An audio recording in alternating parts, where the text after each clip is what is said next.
I don't know about you guys, but this virus got me tripping, bruh. So, unless you've been living under a rock, you probably know that the world has went to shit and we're all stuck. We're all on lockdown. Now, for most people, staying at home for long periods of times like these can prove to be quite a challenge.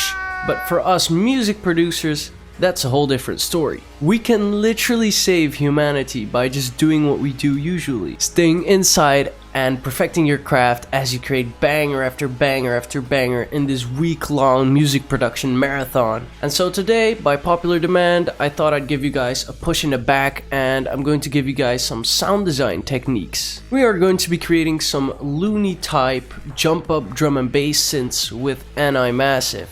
Check it out.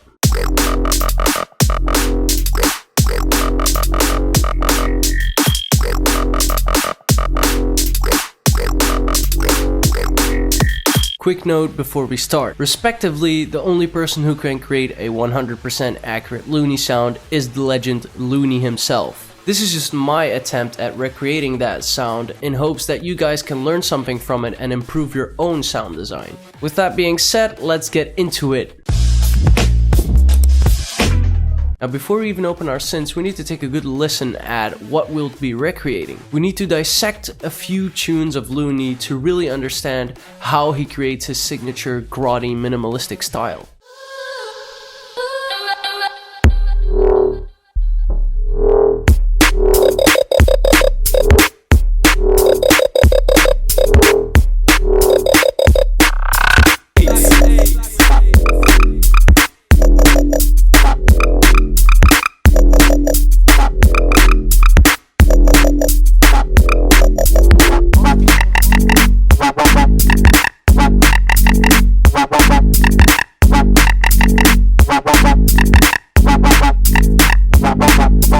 So we can hear that there are a few elements reoccurring in each of these tunes. Now the most prominent and clear to me is this 1/8 synth that he has in most of his tunes. These can be made in a few simple steps. So here's my recreation of one of those synths. So let's dive in and see how I created the synth. So for most of these synths, I'm only going to use one oscillator. Sometimes I use two, but I try to keep it as simple as possible. So one oscillator will mostly suffice for these synths. As you can see, for this first synth, I went with an acid oscillator. You can just scroll through and see which waveforms you find interesting. I found that these analog electric ones and digital hybrid ones work best, but yeah, you can just scroll through, see which ones you like. I picked the acid one. I pitched it down 36 semitones, which is actually quite a lot, but we're going to be doing that with most of these synths anyway. And then you can see I played with the format a bit to give it a bit more body. And this is the waveform that I started out with. Now the first thing I did was add this LFO with a ratio of 1/8, obviously, because we're going for a 1/8 synth. I used this square uni waveform, but you can use whatever one you think suits your desired sound best. So I applied that to this amplitude, and I also applied it a tiny bit to the wavetable position to make the wavetable change a bit over time.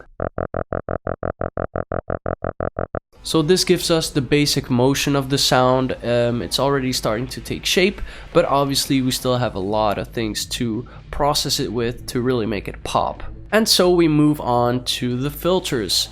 Right here, this sound only has one filter. It is the scream filter. I have found that for the scream filter, the acid filter, and the bandpass filter are the ones that work best for me. Obviously, you can, if you want to work with other ones, you can. But those are the ones I recommend. We're going to be using a LFO on this cutoff to not let all the frequencies pass through, but the frequencies that we do let pass through, we're going to be manipulating them with this scream and resonance. And then you can see in the second filter I have nothing.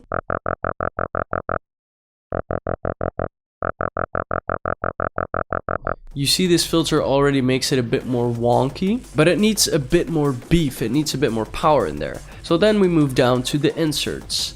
I have a parabolic shaper on insert 2, which is going to give the whole sound a bit more beef. So I put the drive up a fair amount as well as the dry wet, and then we get this.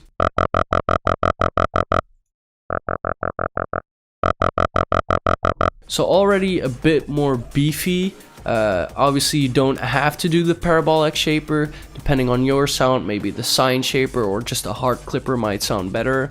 Again, experiment and see which suits your sound best. Now to give it even a bit more beef, we're going to move to these effects tab, and I'm going to add a T-tube. Once again, if you think classic tube or Browner tube sounds better with your synth, you can apply those instead. As you can see, I also applied this LFO on the dry wet a bit. This really distorts the sound and gives it that raspy tone that we want. And then finally, I added a bit of EQ adjustments. What did I do? I took the lower frequencies away because we don't want the lower frequencies messing with the kicks or the sub bass. And then you can see I gave a boost to the middle frequencies to emphasize those middle frequencies, to emphasize those wonks. And then I left the highs as they were. Now we got this going. It's already pretty good, but obviously it only shines if we implement it well in the mix. So what did I do in the channel rack itself? I put on a EQ, which once again takes away these lower frequencies, cleans it up, and I emphasized these higher frequencies a tiny bit. After that, I added a compressor, which is very important with these synths since we're going to pitch them down a fair amount. They're going to lose their oscillating power. So yeah, you need to compress those to really push the volume, make them nice and full. As you can see, I didn't use a VCA or a digital one. I used the FET. I find that FET works the best for synths. It's a very harsh compressor. And then last but not least, I added this exciter to make it a bit more crisp. And then there we have the first synth. So in essence, what did we do? We took the oscillator and then we applied a bit of motion to it. We applied a filter, then we made it a bit beefier with some distortion, and then we cleaned it up, compressed it, and added some excitement at the end. Very simple subtractive synthesis workflow to create these type of synths. Now the second recurring element that we can hear in these Looney Tunes is just a simple grotty wonk. And for this synth, the workflow is actually really similar to the previous workflow. Here's my recreation of those type of synths. So once I open up this patch, you can see there's a bit more going on compared to this first synth, but in essence, we're doing the same thing. In the first oscillator, I have this carbon, and then the second oscillator I stacked on top of it, which is not as present. As you can see, the amplitude doesn't go all the way like it does with this first oscillator, but it's there, you know, to fill in. I applied some LFOs on the amplitude as well as on the wavetable position. If I take everything else away, these filters, these effects and whatnot, we get this. So you can hear there's potential in there, but it still needs a lot of manipulating. So the first thing I did before even adding a filter was going down to this Modulation tab, and then I added a slight amount of phase modulation with a pitch of 7.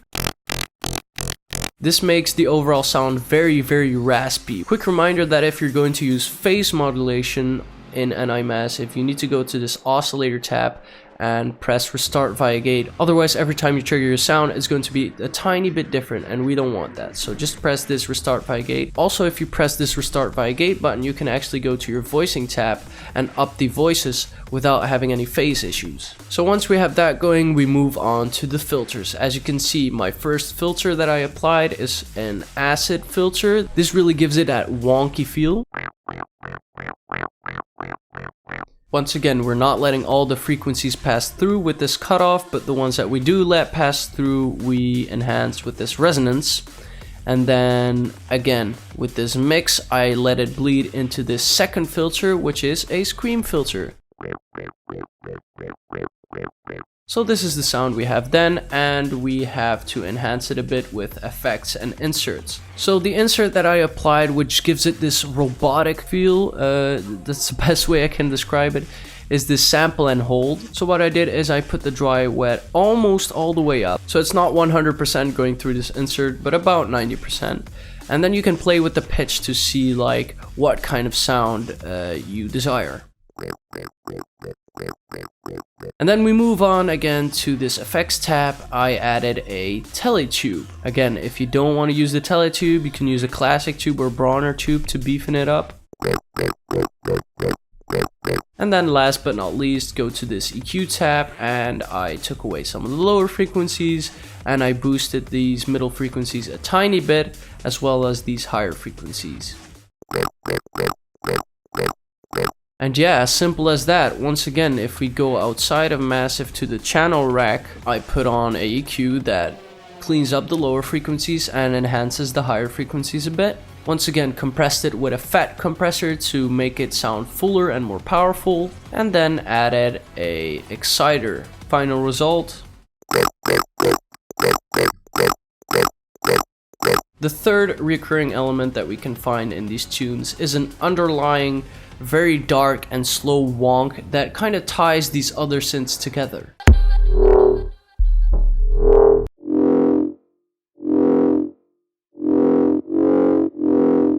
It's actually super similar to this previous synth, since all it is just a wonk that is very stretched out. So if you open the patch, we can see this time I went with the Melomantic wavetable. Pitched it down 36 semitones, added an LFO on the amplitude and the wavetable, added some phase modulation, added an acid filter, added a scream filter, played with the mix a bit, and then added a teletube and some slight EQ adjustments. Most of the beef in the synth just comes from the teletube that I applied at the very end. And then outside of Massive, same story, add a channel EQ, add a compressor, and an exciter. Obviously feel free to experiment while you're creating these synths, and don't stick to this one filter that I told you to pick. Go around, see which filter sounds good for what kind of synth you're going for. This way you're not only learning how each filter works and what it sounds like, but you can easily create variations of synths that you already got going, since these type of synths don't really have a super complex structure.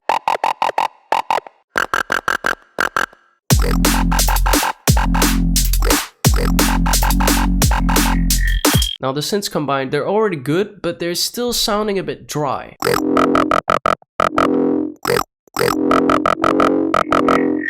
So what we're going to do is we're going to route these synths to a bus track, where we will try to stitch them together and make them more coherent and more full. You can see I routed them to bus 5, and if we go to bus 5, right here we have the synths bus. So what did I do to stitch these together? Firstly, I let them go through a compressor. Not a very hard one, just a very slight one to just glue them together a bit more. I used the digital compressor for this one, so not a very hard compression. Now the synths are still very centered, and that's not really where we want them to be. That's where the drums go and that's where the sub go. So I added a wider plugin on this bus channel, which I covered in one of my previous videos. It's actually a free plugin to make all the synths a bit wider. Then after that, you can see this other compressor I got going, which actually does not compress continuously. It's just a sidechain compressor that is linked to the kick channel, so every time a kick hits, these synths will be ducked away a bit. And then last but not least, a tiny bit of reverb will help stitch the synths together. As you can see, the dry is at 100 and the wet is at 2%, which is a very slight amount, but it's audible in the mix if you compress everything well.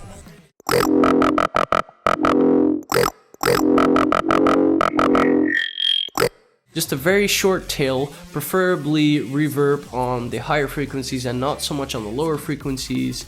And there we go, that's how I recreated these Looney type of wobbly grot synths. Now the synths are only half of the work done. If you take a listen to Looney's tracks, we need to also take into account his style of pattern making, his style of making drums, his style of creating build-ups and whatnot. That's the only way you can really recreate a full-on track. This is just the synths that we're covering. And once you combine all of these different elements, you should be getting a similar result to mine, and kind of in the same general area as the old school Looney tunes.